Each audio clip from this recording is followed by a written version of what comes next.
Hello everyone, welcome back in the learning classes. और आज आए हैं एक नए टॉपिक के साथ। आए हैं ना, इसी तरह का टॉपिक है ना।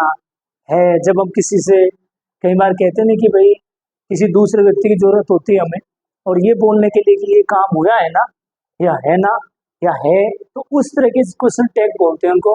हमने से पहले जो वीडियो बनाई थी वो बहुत आसान थी। उसमें आपको सीधे हेल्पिंग वर्ब देखनी थी और आपको क्रॉसिंग मल्टीप्लाई की तरह आंसर दे देना था। ये जो वीडियो है थोड़ी अलग है और ज्यादातर डाउट्स रहते हैं बच्चों को इस वीडियोस को लेकर। तो आज प्रॉपर हमने कोशिश की है कि जो ऐसी ऐसी समस्याएं हैं जड़ से खत्म करने की कोशिश की है। आज हम डिस्कस करेंगे कि ऐसी बातें जो थोड़ी सी अलग करती है। आपने ठीक है टेंस के अकॉर्डिंग आप बना लेते हो, लेकिन कुछ ऐसी चीजें हैं जिसमें आपको जरूरत होती है थोड़ा सा एक्स्ट्रा एफर्ट करने की, जिसमें आप कंफ्यूज हो जाते हो। तो देखो, पहला एग्जाम्पल अगर आप याद देखिए, आई एम। मैंने बताया था कहीं पर भी आई एम आए तो जनरली अगर हम आई एम को देखें तो हम सोचते हैं कि ही इज, इजंट ही, ऐसे बना देते हैं। लेकिन आई एम को भी हम उसी कैटेगरी में नहीं ले सकते। आई एम के लिए हमें यहाँ पर ये ध्यान देना होगा, क्या लगाना होगा प्रतीक हमें आई एम के लिए? आरंट। यानी कि कहीं पर अगर आई एम आ गया तो आरंट यानी कि आर नोट आई आएगा। ये आप रट ले या समझ ले, ये एक रूल है। हम ये गलती नहीं कर सकते कि यहाँ पर आपने एम एन ट्राई कर दो, नहीं, गलत होगा। तो ये हमें ध्यान देना है कि कहीं पर भी अगर आई एम मिल जाता है तो वो चेंज हो जाएगा आर एंड आई के अंदर, ये ध्यान देना है। दूसरा, यूज टू। यूज टू सीधे से बताऊं तो पास्ट में इसका यूज होता है। जैसे मैं कहूँ आशीष यूज टू ईट बनानास, आशीष बनाना खाया करता था। तो सीधी सी बात है कि जब पास्ट में जाते हैं तो डिड का यूज होता है। लेकिन फिर भी अगर कहीं पर आपको यूज टू नजर आता है तो आपको डिडंट का यूज करना है, यानी कि वहां पर डिड आएगा और उसके बाद जो सब्जेक्ट है उसके अकॉर्डिंग अगर यहाँ पर ही यूज टू होगा तो डिडंट ही, दे होगा तो डिडंट दे। यानी कि सब्जेक्ट का इफेक्ट नहीं है, केवल इफेक्ट है तो यूज टू का। तो सीधी सी बात है, जहाँ पर यूज टू आ जाए तो वहां पर आदित्य क्या आएगा? यूज टू की जगह पे क्या लगाएंगे हम जब क्वेश्चन टैग के लिए जाते हैं? डिडंट। ठीक है, नेक्स्ट है इंपरेटिव। इंपरेटिव सेंटेंस की मैं बात करूं तो कुणाल आप बताओ इंपरेटिव सेंटेंस क्या होते हैं? ये कितनी बार मैंने डिस्कस किया है?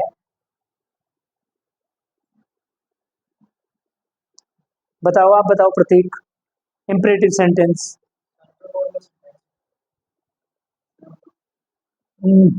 आप बताओ क्या होते हैं? गलत है, हाँ। जिसमें सब्जेक्ट नहीं होता, ये बहुत बड़े समझना चाहिए। अगर आपको यही नहीं पता तो फिर दिक्कत है। इंपरेटिव सेंटेंस जिसमें सब्जेक्ट नहीं होता। और मैंने बताया जितनी भी प्रेयर की चीजें होती है ना, आप प्रेयर में जिस बच्चे जाते हो, टीचर बोलते हैं close your eyes, stand up, join your hand, ये सारी चीजें इंपरेटिव में होती है।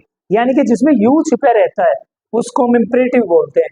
तो आप भी जरूर ध्यान रखें कि जब आप प्रेयर में जाए, मैं कितनी बार बोल रहा है, तो वो इंपरेटिव सेंटेंस में प्रेयर करते हैं। कम हेयर, गो देयर, इस तरह के word, close the door, do not open it. ठीक है ना, ये आपको ध्यान रखना है। तो इंपरेटिव में भी सीधी सी बात है, इसमें क्या छुपा है? अगर यू छुपा है तो यू ही आएगा। लेकिन अगर किसी ने दिया लीव द डोर ओपन, तो यहाँ पर हम विल यू लगाएंगे या विल नॉट यू लगाएंगे, ये ध्यान रखना है आपको। तो कहीं पर इंपरेटिव आ जाए तो हम विल यू या विल यू का यूज करेंगे। नेक्स्ट है लेटस। ये जो एस कहीं पर आ जाए तो इसका मतलब होता है अस, यूएस। इज नहीं होता यहाँ पे, इसका मतलब अस होता है। रस को जब आप ऑब्जेक्ट के रूप में लेके जाते हैं, ऑब्जेक्ट के रूप में लेके जाते हैं, तो अस का क्या हो जाता है? वी हो जाता है। इसमें समझाऊं तो लेट अस सेल वी। तो यहाँ पर कहीं पर भी आपको कहीं चीज लेटेस्ट सेंटेंस को दिखाई दे जाए तो आप यहाँ सेल भी लगा दो, ये आपको आसानी से पता लग जाएगा कि भाई लेटेस्ट आ रहा है तो वहां पर सेल भी आएगा। लेकिन अगर कहीं पर असनी लेट मी है या लेट हिम है या कोई और वर्ड है तो उसके साथ आप विल यू या विल नॉट यू लगाएंगे। ठीक है, अगर एस नहीं है, लेटेस्ट नहीं है, तो सेल भी लगाएंगे। और अगर लेट हिम है, लेट मी है, लेट देम है, कुछ भी है, तो उसके साथ विल यू या विल नॉट यू लगाएंगे। ये आपको समझ में आया, क्योंकि इंपरेटिव है ये। यू छुपा गया है इसके अंदर। नेक्स्ट डोंट, कहीं पर भी डू नॉट आ जाए, लेकिन डू नॉट के साथ सब्जेक्ट तो है नहीं इसमें, तो जहाँ पर ये जो डोंट है तो यहाँ पर ये इंपरेटिव फॉर्म में है। Don't, don't leave the door open.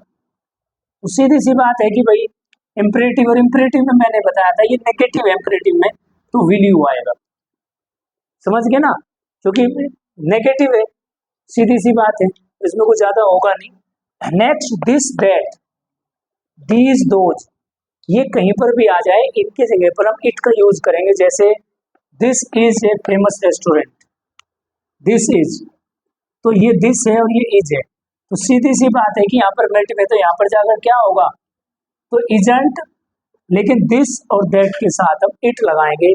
ये बात आपको ध्यान रखनी है, माइंड में रखनी है कि कहीं पर भी दिस दैट आ जाए तो वहां पर हम इट का यूज करेंगे।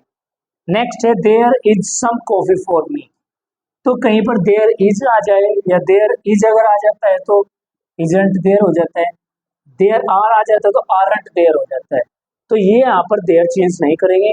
मैंने इसलिए बताया आपको ताकि एक बार प्रॉपर ये मैं जरूर आशा करूंगा कि जो भी इस वीडियो को देखेगा उसको लगेगा कि हाँ थोड़ा सा डिफरेंट है, क्योंकि ये चीज़ें बेसिकली बुक के अंदर नहीं दी होती और ये एक नॉलेजेबल चीज़ है।